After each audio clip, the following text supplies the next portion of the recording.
I miss my car. You never realize, I think we take a lot of stuff for granted. Even though we have my husband's car, we pray for that car every morning. It's holding on. It's a good car, but I mean, it's doing what it needs to do. It don't like me, because like it cuts off on me. And I'm like, your car just don't like me. So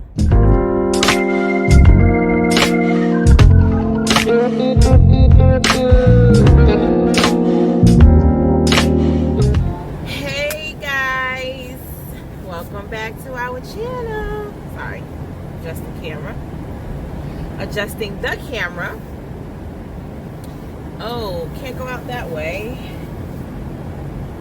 Sorry guys, I'm trying to get out of my parking lot. Good morning, hello. How is everybody today?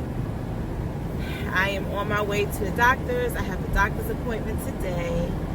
And then I'm going to do some grocery shopping. So I'm off work today. I have an 8:30 appointment. It is now 7:45. And I am on my way. So I just wanted to come on and say good morning to you guys. Another car chat. Well, not really another car chat, but I come to you guys a lot from the car. Because I'm always, when I do it, I'm on my way somewhere, usually just to work or to run an errand. But what's been going on? Yeah, like I said, today is, what did I say today? Today is Wednesday, January 13th. And I'm on my way to the doctor. I know I said that already. But let me tell y'all what happened. On Monday when I went to work, right? I had my day off planned out. Well, obviously I was going to work. And before I go to work, I was going to stop at the supermarket and pick up some things. Really not some things, some water. They had the waters on sale that I wanted to get. So I go to back out. And my car would not go into reverse. I'm like, oh my goodness, what's going on? So in this particular Monday, this was the first and only day I have ever started my car with the remote start. I said, let me see how this thing works, because I had never did it before. And it's cold here, so I was like, let me see how far away do I have to be, or how close do I have to be for it to start. So anyway, I did the automatic start, and that was fine. I figured that out. It was fairly easy to do. And get in the car, wait a little minute or two. Car was already warming up. Put my things in the car, my bags and everything into the car. Got in, sat down for a minute. What'd I do? My hand sanitizer. Anyway, it was a little bit, like maybe at least 2-3 minutes before I pulled off once I got into the car. So, well, tried to pull off. So anyway, the first time I tried to pull off, tried to go into reverse, the car would not go into reverse. I'm like, oh my goodness, what's going on? What's happening? I literally have not drove my car since that Friday. Went to work Friday, and that was it. Went to work Friday, went to my mother's house, and that was it. We didn't go nowhere the whole weekend, right? So anyway, I tried to go into reverse. The car wouldn't go into reverse. I'm like, oh God, what's going on? So anyway, turned the car off and turned it back on. And it went into reverse. It was like a little hesitant, but I did get it into reverse. I was like, oh, okay, I just had to restart the car. So I'm backing out, and then I go to put it in drive so that I can drive, go forward, continue my way out the parking spot, and it would not go into drive. I was like, oh God, something is really, really wrong. What's going on? So I was able to get it into neutral, and then when I got it into neutral, I was able to coast back into my spot. I was really crooked at this point because, again, I was on my way out of the parking spot. So I was kind of crooked, turned the car off. I should have came this way. Turned the car off, turned it back on a couple of times, and, still the same thing. It will go into reverse, no problem. I could get it to neutral, no problem. But it was real hesitant to go into drive. Like, it wouldn't go into drive at all. So, call my husband. He comes. He's trying to figure it out. I'm reading the manual. I'm Googling it, YouTubing it, and ain't nothing really coming up. They just basically saying, contact your dealer. Like, if you can't get it, what owner's manual has said, coming out of park, this, that, and the third, or whatever, put your foot on the brake. So I know all that stuff, right? And it was just like, if you still can't get it, if it doesn't come out of park, at that point, contact your dealer. But it was coming out of park. It went to park, reverse, and neutral. So anyway, my husband came, couldn't get it. he comes, he drops me off at work, he comes back to the car, and he's able to get it into drive, but it's like real resistant. And he like had to yank it. I said, well, that ain't right. You're not supposed to have to, use all that force just to get it into drive. So anyway, that was Monday. I called the dealership. They said to bring it in on Wednesday at 9 a.m. And I'm like, okay, whatever. So I was telling her what was going on. So she was like, oh yeah, it won't shift out of park. I said, no, it will shift out of park into reverse and neutral, but it ain't going past that. So I asked her, was it a recall? She said, no, it was no recall. Just bring it in. It's a common thing. I said, well, is it a piece that they have to fix? And she said, well, they'll look at it or what have you. And I know she really didn't know much because she was just the person making the appointments or what have you. So anyway, my appointment was for Wednesday. My husband took it yesterday because he was like, this is what he does with his job. He's he oversees the transportation department, a fleet of vans. I think like 100 vans, maybe even more than 100. Anyway, he oversees the whole transportation department for the agency that he works for. So he was like, yeah, they always give you an appointment, but I'm gonna just take it tomorrow and just see what that happens. If they keep it, they keep it. If not, then we'll go back on Wednesday. So I was like, okay.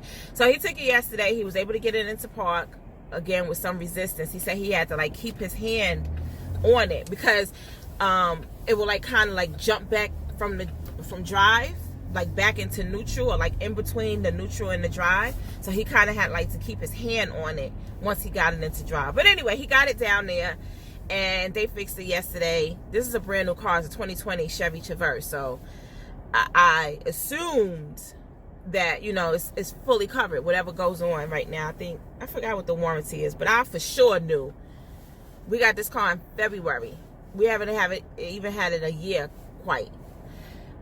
We got it February last year, but like I said, I just assumed that whatever it was wrong, they was gonna fix it. We ain't have no. But anyway, he took it. It got fixed. I'm in my car now. I missed her. Whew, I missed my car. You never realize. I think we take a lot of stuff for granted. Even though we have my husband's car. My husband's car we pray for that car every morning. It's holding on. It's a good car, but I mean, it's doing what it needs to do. It don't like me because like it cuts off on me. And I'm like, your car just don't like me. So I was like, I cannot drive that car to work. And I had a doctor's appointment today. And I was like, I'm not taking that car to the doctor and get stuck. First of all, she ain't even gonna allow me to get to the doctor because she don't like me. She be cutting off. But anyway, what I was saying? Yeah, I missed my car. So yes, and they fixed it. They had to replace the whole gear shift mechanism. So no charge, and they did my oil change for me because they give you a free oil change up for the first year. So the guy was like, oh, your free oil change is gonna expire next month. So my husband was like, oh yeah, go ahead, just do that too. So I got an oil change and they changed the whole gear shift. Zero. So it pays to have warranties, full coverage, whatever it is. You need to have that in your life for your things.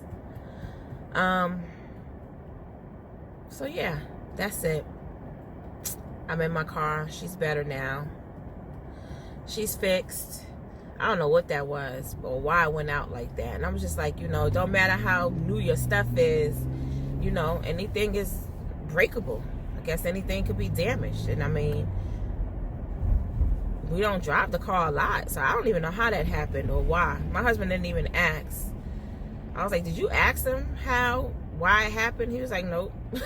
They fixed it, told me what was wrong, fixed it, and then that was it. So I'm like, I don't know what happened. So it's fixed. But yeah, like I said, that goes to show you something brand new. Everything is breakable or could get damaged or just breaks for whatever reason. And it happens. So anyway, I'm getting ready to jump on the highway. It's now just almost 8 o'clock. My appointment's at 8:30. Traffic is good. I'll be on time. Takes about a good 15 minutes, 20 minutes. Traffic is flowing good. And she is going good. But anyway, I'm on this highway now, and talking and paying attention is not my thing. So I'll catch up with you later.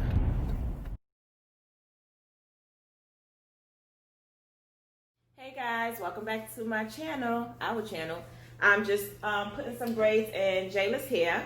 I did a video about this already and put it on the YouTube channel. You can go back and watch that. It's called Rubber Band Method Box Braids. So I'm doing her hair again. I braided her hair several times since I put that video up. But I actually don't use the rubber bands too much anymore. So I just wanted to show you how I do it. Pretty much the same way. I still part it down. I still use the same products, which is the Shine and Jam. This is by, I don't know who's this by. Who's this by, Jayla? I use the Murray's Lock Gel. And it doesn't say who it's by, right? I don't know who's this by. Sorry, I don't know who it's by, but they have several different ones out. They have a purple jar, which I had used. I didn't care for the purple jar too much. This is the first jar that I started using, the yellow one. They also have a red one. I didn't use the red one, but this yellow one so far is my favorite. So anyway, I already did the back of her hair yesterday that I had to run out. So I'm completing the front today. So I just put a part down the middle. I put some of the Shine and Jam. I secure one side with a rubber band just to keep it out of the way. And then I am going to, actually I probably need to do this side so they connect.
And just take two. You're gonna have two pieces. Well, it's like you take one piece of the hair, right? So it's like two pieces.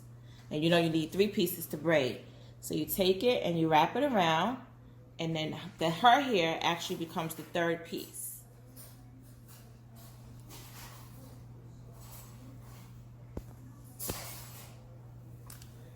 Okay.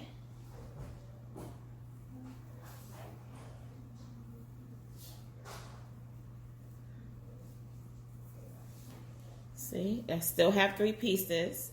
I have her hair and the braiding hair. I haven't incorporated it yet, but as you braid it, I'm gonna say about a good 6 times, then you start feeding in her hair. Your hair, the natural hair. And then once you have her hair in, I just use the lock gel to kind of smooth it out. So it's all blending in. Nice. Now I'm finished braiding. All the braids are in. And I'm getting ready to dip it in hot water. Come step back. So you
okay, and then you put mousse on it.